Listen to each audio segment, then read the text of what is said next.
예, 오늘 우리 임동현 교수님께서 이 르네상스와 근대 인문주의 정신과 관련된 부분을 짧은 시간이지만 아주 핵심적으로 잘 정리를 해주셨는데, 어, 토론 들어가기 전에 이 르네상스라고 하는 이 용어를 프랑스어로 처음 이제 사용한 사람이 강현도 선생님께서 말씀하셨습니다만, 질 미슐레라고 하는 프랑스 역사학자인데, 이 역사학자가 프랑스사를 쓰면서 썼던 그 책 중에 제7권에 이 르네상스를 쓰면서 정의를 해놓은 게 있는데, 저는 그 대목이 참 좋았고, 그래서 사실 우리 이번 1년 동안 기획할 때 바로 이제 이 미슐레의 이 르네상스에 대한 정의라고 할 수 있을지 모르겠습니다만, 그 표현을 가지고 이제 인간의 길을 열다라고 하는 걸 썼는데,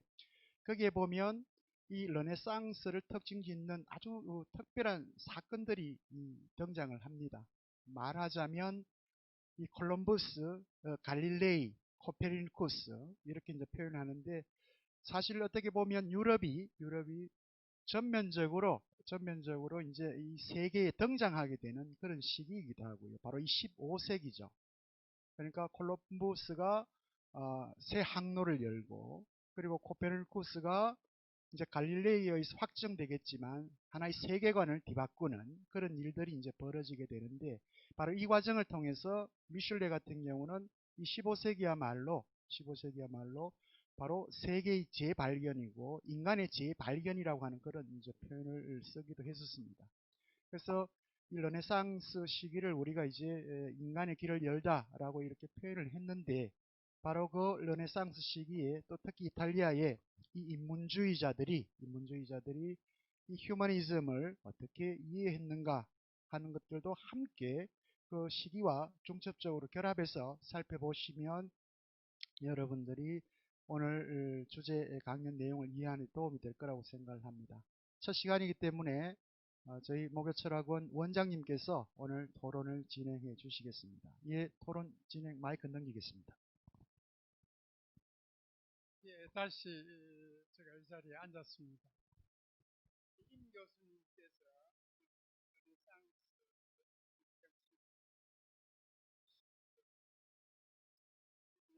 주셨는 것 같습니다. 그러나 제가 여기에서 하나 분명히 하나 짚고 먼저 넘어가야 될 것 같습니다. 이미 말씀 중에 들어있었습니다만 서양사를 고대, 중세, 근대, 현대 이렇게 큰 시기로 나눴습니다. 통상. 그 중에서 저희들이 고대, 그리스 로마라고 했을 때 우리는 고대 사상이었습니다. 그 다음에 지난 학기까지 중세 사상이라고 했을 때 한 천년 기간이었습니다. 그 이후에 그 다음에 이제 근대로 들어왔습니다. 이것을 다시 정리하면 서양 사상에서는 고대라고 했을 때 고대에서는 자연 사상이 강했습니다. 예를 들어서 동양이나 서양이나 중동이나 다 같이 거기에서 공통되는 부분이 있습니다. 즉 시대와 관계없이 혹은 그 지역과 관계없이 통틀어서 고대인들은 자연을 먼저 대상으로 삼았습니다. 이 세상은 무엇으로 되어 있냐? 물로 되어 있다. 탈레스 같은 사람은 그렇게 설명을 했습니다.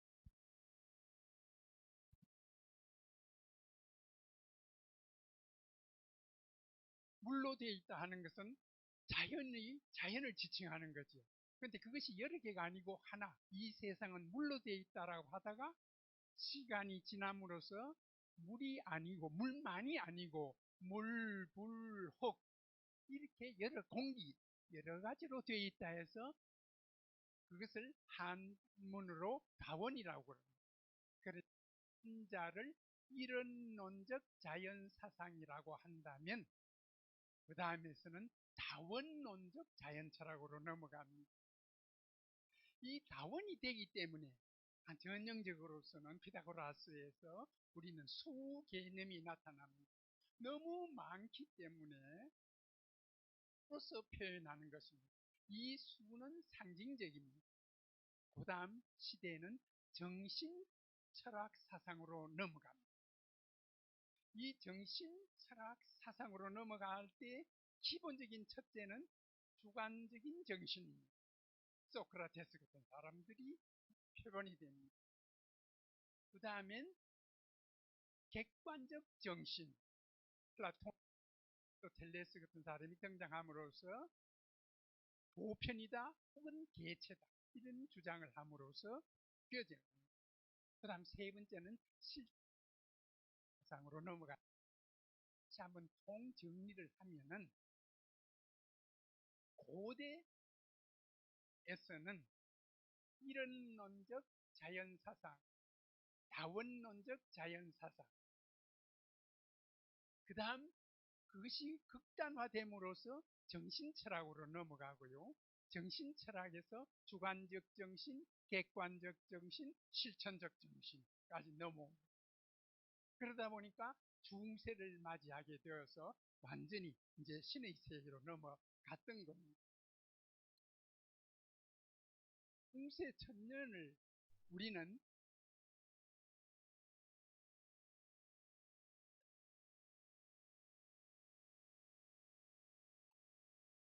평화의 시대였다 이렇게 주장하는 학자들도 들어 있습니다. 그 중에 한국 학자분으로서는 이해남이라는 교수님은 그런 입장에 섰지만 대체적으로 사학자들은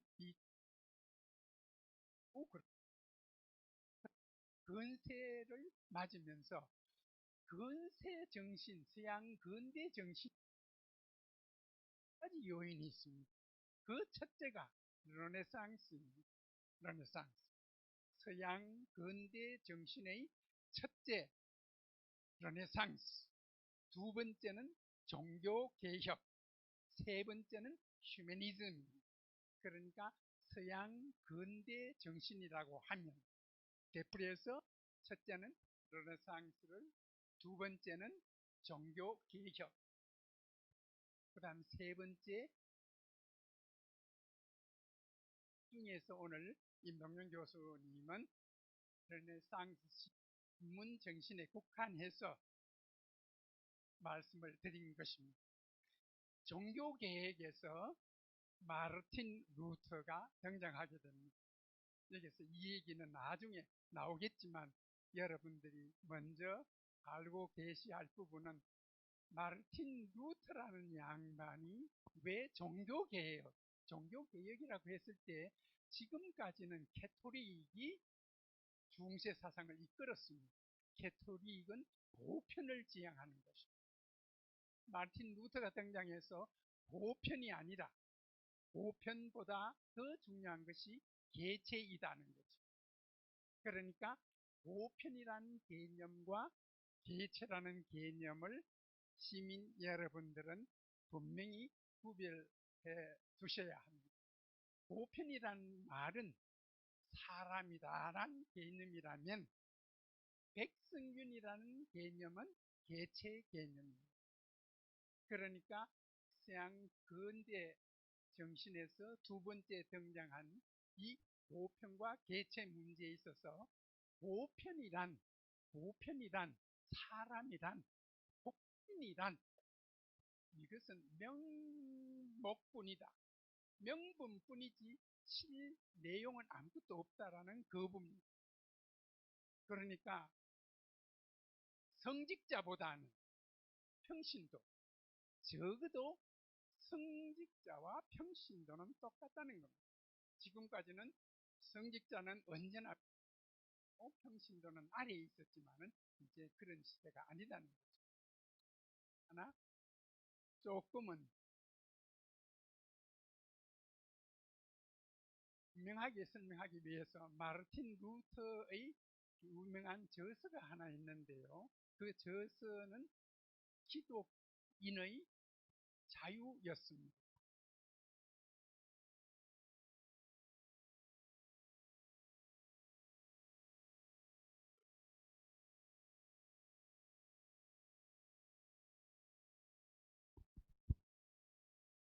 극독인의 자유라고 번역이 되어 있는데요.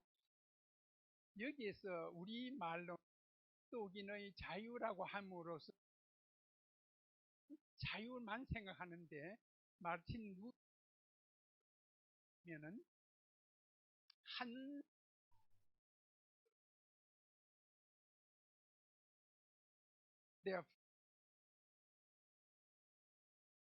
대목이었는데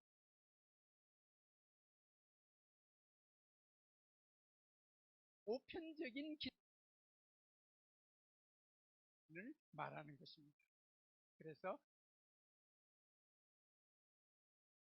르네상스라는 개념과 종교개혁이라는 개념, 그리고 인문주의, 휴머니즘이라는 개념을 염두에 두시고 오늘 토론에 참여해 주십니다.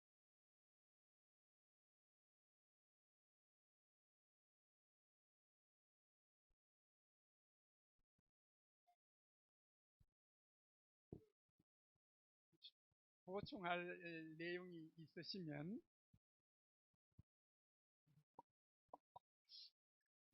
잠시 시간 여유를 드리겠습니다. 메모 한두 가지고 그 다음에 시민분들의 질문을 받도록 하겠습니다. 제가 강의한 내용에 대해서 특별히 보충을 한다기보다는요, 이 질문에 답하는 과정에서 조금 더 자세하게 답을 드리는 걸로, 그래서 부족한 부분을 답변해서 좀 보충을 하는 걸로. 예, 그럼 질문부터 받도록 해볼까요? 예. 먼저 원명수 교수님의 질문이신데요. 인문주의자들이 성서의 내용을 부정하지 못한 이유는 무엇인가요? 그들이 성서의 내용을 부분적으로 혹은 전적으로 인정했기 때문인가요? 아니면 교황청의 파문이 두려웠기 때문인가요? 하는 질문입니다. 예, 답변을 드리면, 교황청의 처벌이 두려웠다. 물론 예외적으로 그 가톨릭의 세계관을 부정했던 사람들이 있습니다. 예를 들면 조르다노 브루노와 같이 그 우주의 다운 발생설을 얘기를 해서 종교재판을 회부되어서 화형을 당했던 이런 사례도 있는데요. 이것이 굉장히 예외적인 사례이고요. 제가 볼 때는 성서의 내용을 인정하고 부정하고 할 대상으로 바라보지 않았다. 부정하려는 시도 자체를 하지 않았다, 이렇게 보여지는데요. 이게 적절한 예가 될 수 있을지 모르겠지만, 당시에 이제 성서에 쓰여 있는 내용은 하나의 패러다임이었다, 이렇게 저는 설명을 드리고 싶습니다. 그러니까 예를 들면은 천동설과 지동설과 마찬가지로 지동설이라는 가설이 등장하기 전에는 천동설을 전제로, 그러니까 지구가를 중심으로 천체가 본다는 이런 가정을 중심으로 모든 천체 물리학적 지식이 쌓아 올려져 왔지 않습니까? 그 위에 성서 역시 하나의 천동설, 지동설과 비슷한 하나의 패러다임이었다. 그래서 어느 누구도 이거에 대해서 반박하려고 시도를 하지 않았다. 이게 더 정확한 표현이라고 저는 생각이 됩니다. 중세 내내 사실 이게 르네상스 이후로도 한참 지속이 되는데요. 중세 내내 성서 무오류설에 입각해서 성서는 이 라틴어로 하면 하나의 아우토리타스, 그러니까 흔히 이제 한국말로 권위라고 번역이 되는데요.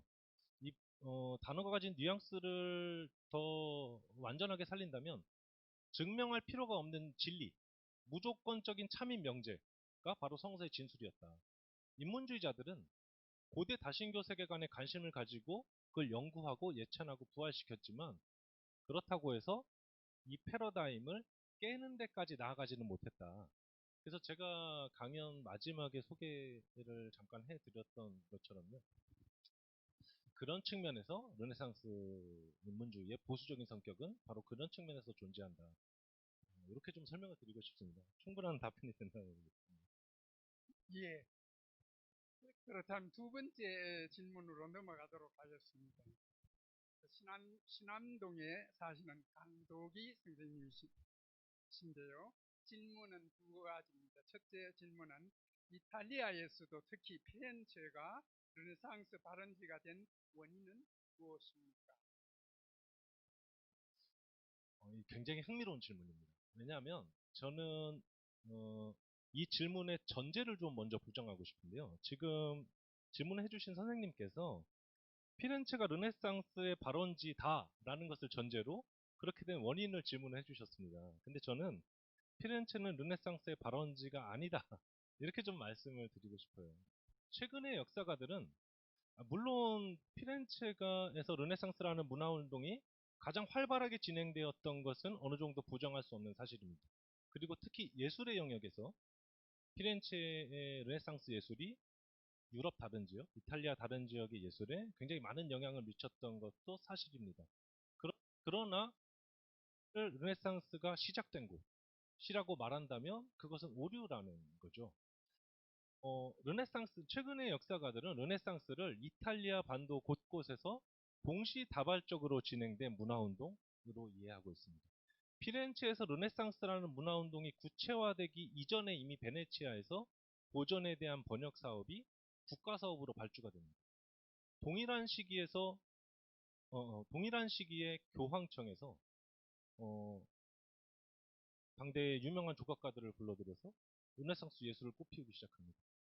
피렌체 인근에서도 마찬가지인데요. 피렌체 인근의 도시들, 한국에 뭐 잘 알려진 도시인지 모르겠는데요.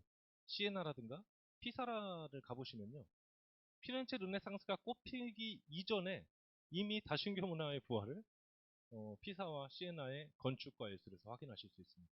그래서 피렌체가 르네상스의 발원지라는 것은 오류인데, 자 그러면 이 오류는 어디서부터 시작되었느냐? 18세기 여행자들로부터 시작됩니다.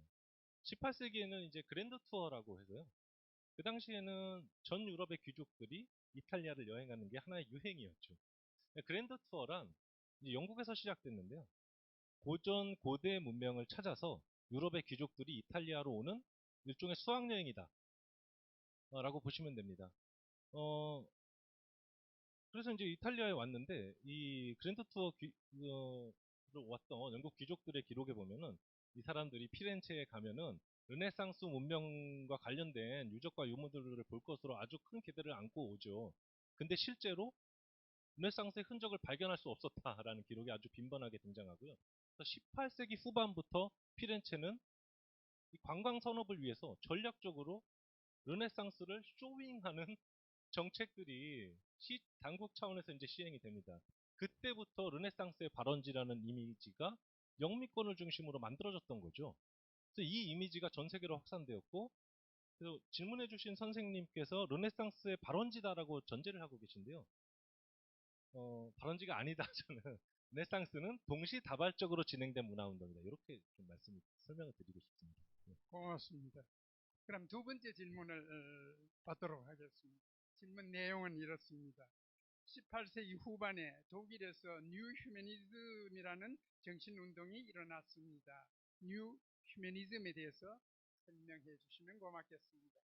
네, 저 이탈리아사를 전공한 저한테는 굉장히 어려운 질문인데요. 사실 독일 근대 쪽을 공부하신 선생님들이 저보다 뭐 훨씬 더 전문적인 견지에서 답변을 해주실 수 있을 것 같은데요. 이 문제는 제가 아는 한도 내에서 좀 답변을 드릴 수밖에 없을 것 같아요. 18세기 말 되면은 유럽에 이제 신고전주의라는 사조가 전 유럽을 풍미하게 되죠. 결정적인 계기가 있는데요. 1748년에 폼페이 유적이 발굴됩니다. 그러면서 고대 로마와 그리스에 대한 관심이 전 유럽에서 갑자기 확 일어나게 되죠. 그러면서 신고전주의가 이제 유럽을 풍미하게 되는데, 이와 때를 같이 해서 독일에서 제가 아까 강연 중에 아주 좀 간단하게 설명드리고 넘어갔었는데요. 르네상스 인문주의자들의 교육적 이상, 특히 이제 전인 교육이라는 것, 신학과 법학위주의 교육에서 탈피한 흔히 이제 르네상스의 이상적인 인간형을 유니버설맨, 이탈리아로 하면은 우오모 우니베르살로, 그러니까 모든 분야에 다재다능한 인간, 이 전인적 인간을 양성하기 위한 교육을 실제로 시행을 하게 되죠. 이런 교육적 이상을 계승하는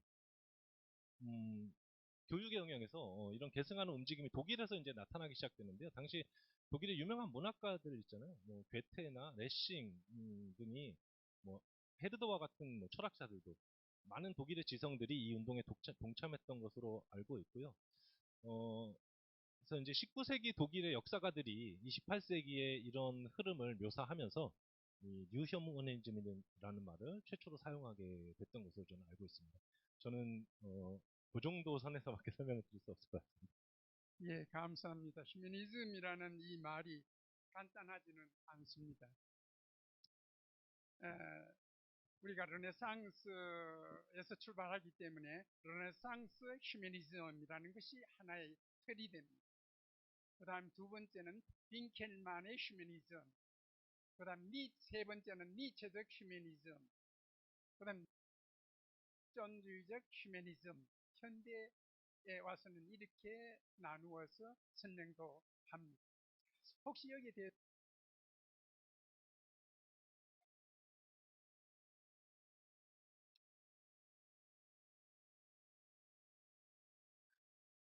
그래도 들어와서 한번 말씀해 주시면 좋겠는데요. 혹시 김보김 교수님이라도 좋습니다만 휴머니즘은 통상 우리에게 아주 공통적으로 있는 영역이고 기본적으로 대충은 어느 정도 이해하고 있는 그런 개념이니까요. 없으시면 넘어가도록 그럼 하겠습니다. 그 다음에 세 번째 질문은 배화열만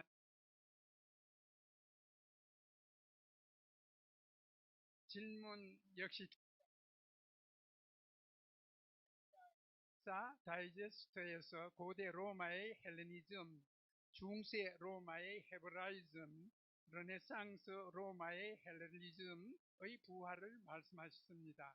르네상스 로마가 헬레니즘과 헤브라이즘의 혼합체로서 소위 헬레브라이즘으로 설명하면 어떨까요? 하는 질문입니다. 네, 먼저 질문해 주신 선생님께서 제가 썼던 책을 미리 읽어보셨던 것 같아요. 그래서 굉장히 감사드리고요. 굉장히 좋은 생각이라고 생각을 합니다. 좋은 생각이라고 생각을 하는데요.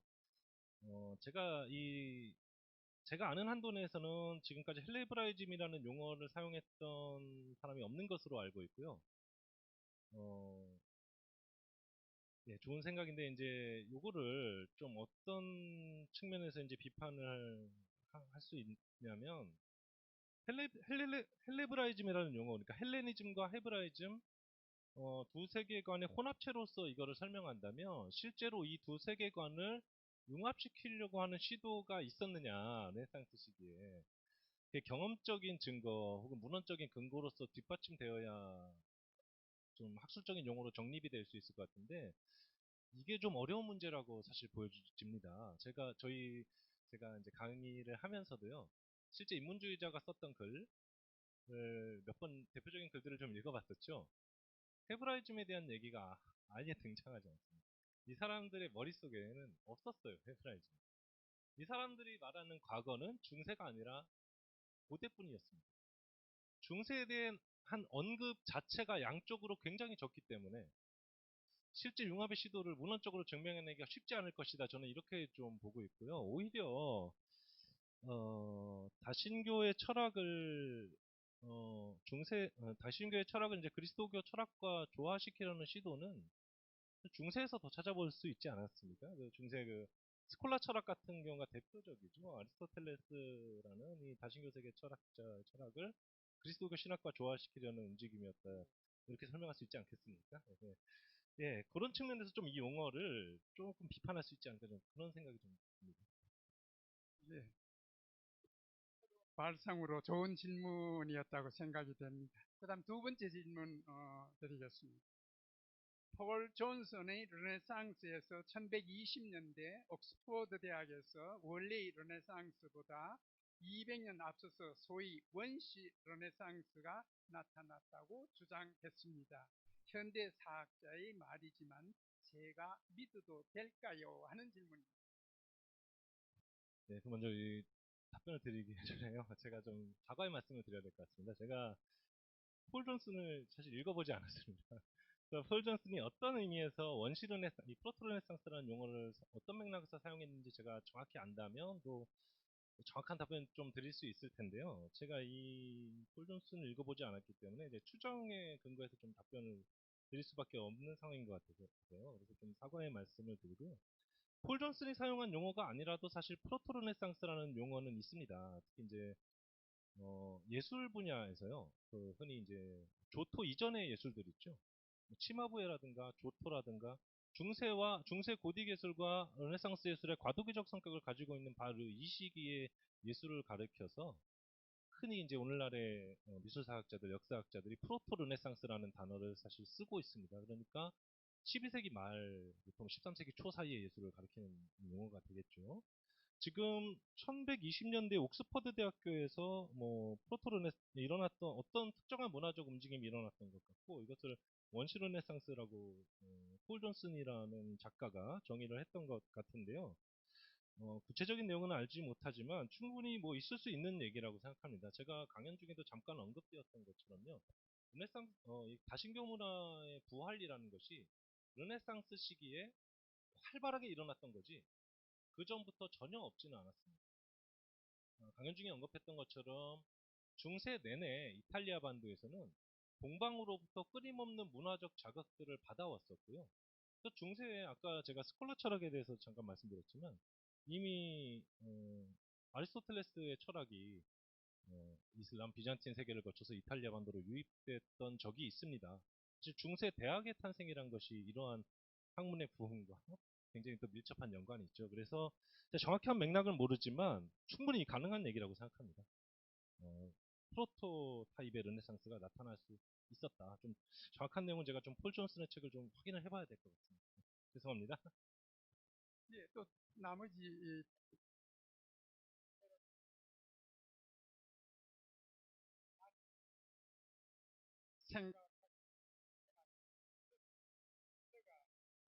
생각보다는 임 교수님에게 말씀드리고 싶은 것은 이 서양에서부터 현대에 이르기까지 서양사 전체에서 이 르네상스가 차지하는 의미가 무엇일까요? 이렇게 질문하면은 간단히 한번 설명해 주시면 고맙겠습니다. 사실 르네상스의 성격에 관한 많은 논쟁들이 있죠. 학자들이 이거를 뭐 중세의 문화의 만개다, 중세 연장이다라고 보고 있기도 하고, 또 일본의 학자들은 새로운 근대의 시작이다라고 해석하는 견해도 있는데요. 저에게 누군가 오늘날에도 이제 논쟁이 지속되는 문제지만 저희 개인적인 의견을 물으신다면 저는 근대 유럽의 탄생에 르네상스가 굉장히 결정적인 영향을 미쳤다 이렇게 생각을 합니다. 특히 이제 르네상스 시기에 발달한 과학 기술들이 17세기 과학혁명에 영향을 미쳐서 과학혁명의 발달을 직접적으로 촉진했죠. 과학혁명의 연대기를 보면은 코페르니쿠스로부터 시작됩니다. 코페르니쿠스가 당시까지의 자연세계에 대한 모든 지식의 패러다임을 완전히 바꿔놨죠. 자연 지식의 체계가 천동설을 기준으로 쌓아 올려왔던 이 자연세계에 대한 지식의 체계를 완전히 바꿔놓게 됩니다. 그러면서 서양 근대과학의 발달을 촉진하게 됐죠. 그래서 19세기 산업혁명으로 이어지고 20세기 제국주의로 이어지고 그래서 오늘날까지도 르네상스의 문명이 굉장히 많은 영향을 미치고 있다. 그래서 그 배경에는 제가 아까 설명드렸던 헬레니즘이라는 이 사고방식의 특징이 있습니다. 철학과 과학의 발달, 학문적 탐구를 촉진하는 속성이 있다는 거. 네, 그렇게 좀 그게 그런 측면에서 현대에 굉장히 큰 영향을 현대 문명에 굉장히 큰 영향을 미친 면이 있다. 이렇게 좀 설명을 드리고 싶습니다. 예, 방금 말씀하신 이 내용이 오늘 주제가 르네상스 시대의 근대 인문정신입니다. 인문정신이라고 하는 전제는 그 밖에 다른 정신도 있다 하는 말입니다. 그것이 과학이 아니겠냐는 거죠. 그러니까 르네상스 시대에 있어서 중요한 한 틀이 정신이지만 다른 한편으로는 과학이다. 그 과학을 짧게 지금 임 교수님이 설명하신 셈입니다. 그러니까 케플러나 혹은 갈릴레오나 혹은 는 좀 됐습니다. 태양이 동양과의 상대적인 의미 과학이 먼저 발전해 나가는, 그래서 세계사를 이끌어가는 되지 않았나 이런 생각도 해봅니다. 혹시 임 교수님 조금 보충을 해드려도 아까 저 원장님께서 그 종교개혁에 대해서 말씀해 주셨는데요. 그 종교개혁이 근대 유럽을 형성한 가장 결정적인 계기가 된 사건 중에 하나다. 뭐 아무도 부정할 수 없을 것 같습니다. 종교개혁이 일어나게 되면서 가톨릭의 보편주의가 해체되고, 그리고 종파별로 나뉘어서 종교 전쟁을 거치면서 근대국가 경쟁 체제로 들어서게 되죠. 유럽이. 그죠? 그래서 오늘날의 현대 국제 질서를 갖추게 되는데 또 중요한 정치적인 측면에서 중요한 영향을 미치게 되는데, 사실 이 종교 개혁이라는 것도 르네상스와 굉장히 밀접한 연관이 있다, 이렇게 좀 말씀드리고 싶은데요. 아까 강연 중에 제가 언급을 드리지는 못했지만, 르네상스라는 것은 이탈리아에서 발생했지만 그게 나중에 전 유럽으로 확산됩니다. 이제 국제적인 문화 현상이었어요. 근데 이탈리아 반도 안에는 고전 고대 문화의 흔적이 굉장히 많이 남아 있었죠. 이 인문주의자들이 연구할 유적과 유물, 문헌들이 굉장히 많이 남아 있어요. 근데 이 고전에 대한 지식들, 고전 문헌을 비평하는 기술들이 북유럽으로 전파가 됐습니다. 근데 북유럽에는 이 기술과 적용할 수 있는 텍스트가 없어요.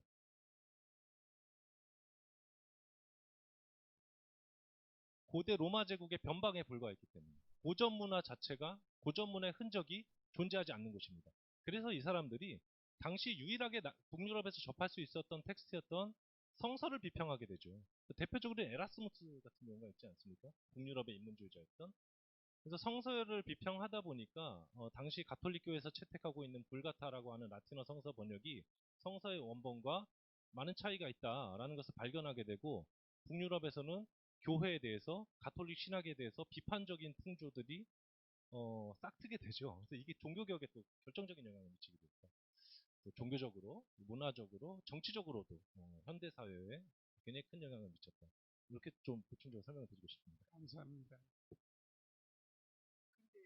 서양 근대라고 하면 근대가 탄생하기 전에 서양 중세가 있었잖아요. 그러니까 그 중세에서 근대로 넘어왔다 하더라도 중세의 그 정신이 그대로 남아 있었을 겁니다. 그러니까 근대 정신에서도 하나의 진리가 아니고 두 가지의 진리가 병행했다는 것입니다. 즉 종교적 진리와 이성적 진리, 그러니까 전통적인 중세적 진리와 새로운 시대의 이성적 진리, 신앙이냐 이성이냐 하는 그 논쟁입니다. 나라가 와서도 신앙이냐 이성이냐 논쟁.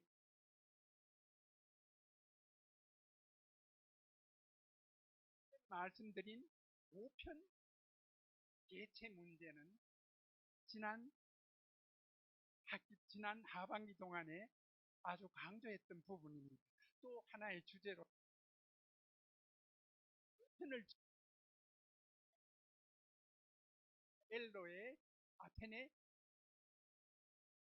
전당, 거기에서 플라톤과 아리스토텔레스, 플라톤은 손가락을 위로 하늘을 보라, 보편을 보라, 에아를 보라는 그런 상징으로 그렸고요. 아리스토텔레스는 위가 아니고 땅 아래, 위가 아니라 땅을 봐라. 그러니까 실제를 강조한 입장입니다. 아리스토텔레스는 이것을 보고 보편 논쟁이라고 사상사에서는 서술하고 있습니다. 보편 논쟁이란 즉 보편은 실제에 앞선다. 우니버살리아 안테 렘 해서 보편보다는 실제보다는 보편이 더 중요하다. 이데아가 우선이지 개체 사물은 그게 후속되는 것이다 해서 보편은 개체에 앞선다 하는 명언을 남겼습니다. 이것이 유니버살리아 안테 렘. 그 다음에 르네상스가 그게 방위를 들고 보편은 실제와 같거나 실제가 우선한다 해서 우니버살리아 인 레, 실제 속에 보편이 있다. 백승균 속에 백승균이지만 백승균은 또 다른 한편으로서 사람이라고 하면 보편은 따로 것이 아니라 바로 있다. 이런 주장이었습니다. 여기에 반해서 옥감이라는 스콜라 철학자가 나타나서 보편은 개체 뒤에 온다 해서 우니버살리아 포스트 램을 주장하고 있습니다. 지금 여기에 근대 서양 정신이 출발하는 곳은 혹은 조금 전에 말씀드린 루터의 이런 입장은 이 유명론에서 출발한다고 할 수 있습니다. 혹시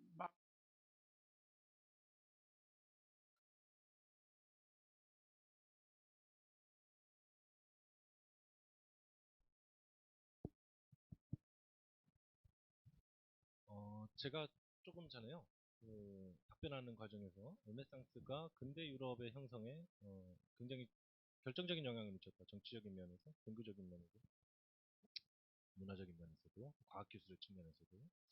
근데 마지막으로요. 근대 유럽과 르네상스로부터 비롯된 근대 유럽과 오늘날 우리가 살고 있는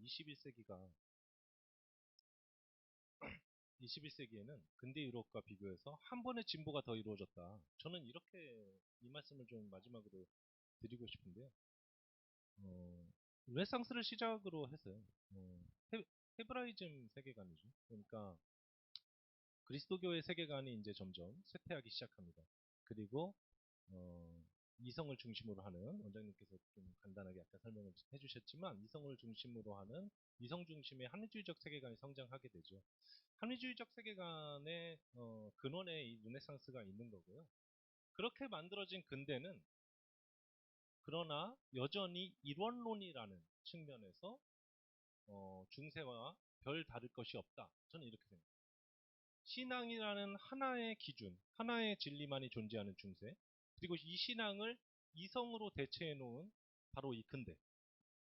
둘 다 모니즘, 일원론이라는 측면에서는 차이가 없다. 그래서 유명한 책이 있지 않습니까? 그 칼베커, 유명한 사상가가 칼베커가 쓴 18세기 신학자들의 신국이라는 책이 있습니다. 이 그리스도교 세계관을 무너뜨렸던 18세기 그 계몽주의자들이 결국 똑같은 논리로 신국을 썼다는 거죠. 그래서 오늘날 우리가 도달한 진리는 제가 볼 때는 이 근대 정신에 르네상스로부터 비롯되는 근대 정신에서 한 번에 더 진보가 이루어졌는데 오늘날 우리가 깨달은 이 진리는 진리란 하나가 아니라는 것. 세상은 모니스틱하지 않고 플루럴리스틱하다는 것. 이게 르네상스로 비롯되는 근대와 오늘날 우리 시기에 근대에서 오늘날 우리 시기로 21세기로 오는 과정에서 이루어진 가장 큰 진보다. 조금 그거를 구별하실 필요가 있다. 마지막으로 좀 이런 말씀 좀 드리겠습니다. 예, 오늘로서 서양 근대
예, 고맙습니다. 오늘 강연해주신 임동현 교수님, 그리고 토론해주신 목요철학원 우리 백성균 원장님 다시 한번 큰 박수 부탁드립니다.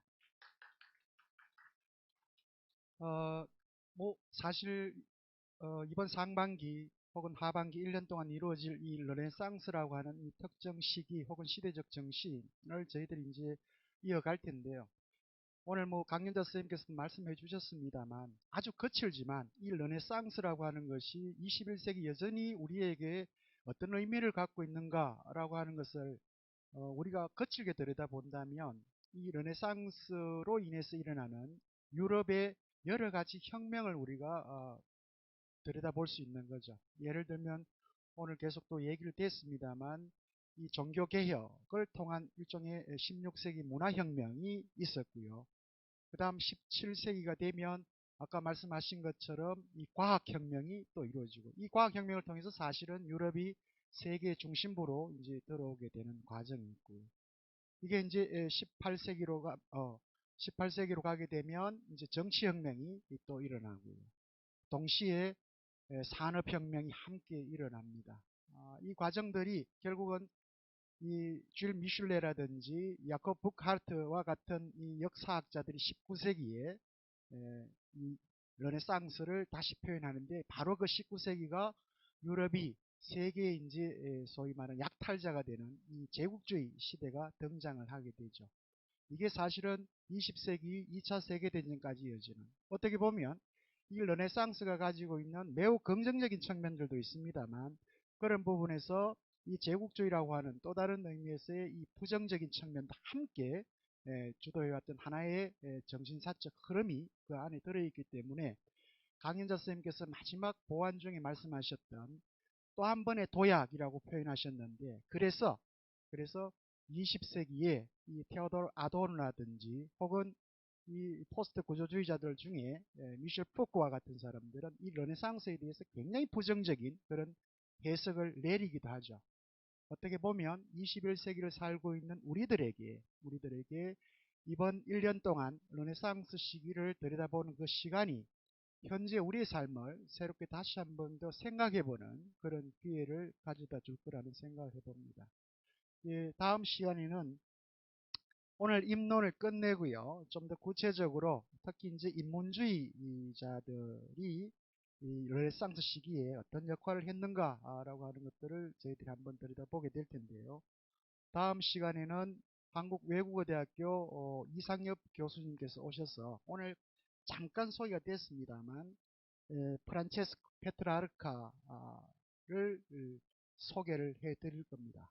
그래서 다음 시간에 또 여러분들 만나게 될 것 같고요. 혹시 오늘 어떤지 모르겠습니다. 저희 실험적으로 지금 하고 있는데 시민 여러분들께서 좀 편안하게 들으셨는지 모르겠습니다만 지금 실시간으로 어떤 분들은 저희들 목소리가 제대로 연결이 안 된다라고 그렇게 또 말씀을 하셨는데요. 그런 부분들은 저희들이 더 보완을 해서 여러분들에게 더 명료하게 이야기가 전달될 수 있도록 그렇게 노력을 하겠습니다. 다음 시간에 여러분들 두 번째 시간에 만날 수 있도록 하겠습니다. 예, 고맙습니다.